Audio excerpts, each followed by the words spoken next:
Janasena party అధినేత శ్రీ పవన్ కళ్యాణ్ గారు, అలాగే మెగా స్టార్ చిరంజీవి అన్నయ్య గారి పుట్టినరోజు సందర్భంగాను, అలాగే అటువంటి ఈవెంట్లు సంవత్సరం పొడవునా జరిగే సంవత్సరం ఓపారి అలా పవన్ కళ్యాణ్ గారి పుట్టినరోజు కావచ్చు, ఇలా మెగాస్టార్ చిరంజీవి గారి అన్నయ్య పుట్టినరోజు కావచ్చు, రక్తదాన కార్యక్రమాలు చేయడంలో ముందుండి జనసేన నాయకులు యావత్ ప్రపంచం మొత్తం ఒక పండగ వాతావరణంలో రక్తదాన కార్యక్రమాలు చేపడతారు.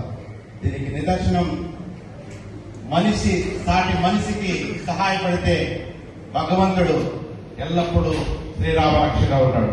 కనుక ఇటువంటి కార్యక్రమానికి శ్రీకారం చుట్టి ఒక గుర్తింపు, మళ్ళీ పుడతామేంటి అన్నట్టుగా ఒక గుర్తింపు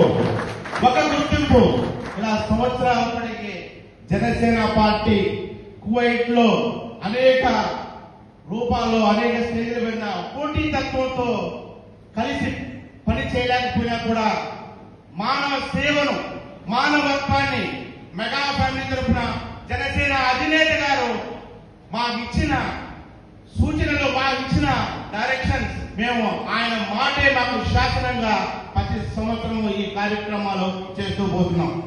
ఈ సందర్భంగా Kuwait health ministry of state of Kuwait మాకు ఈ ఐడెంటిటీ ఇచ్చడం వల్ల ఇది మన అందరి సమిష్టి కృషి, సమిష్టి ఫలం.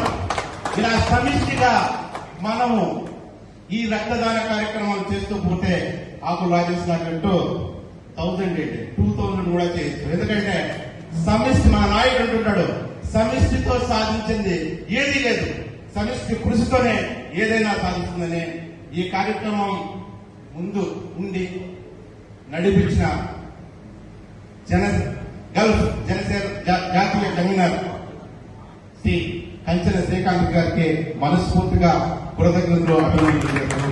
జై జనసేన, జై హింద్.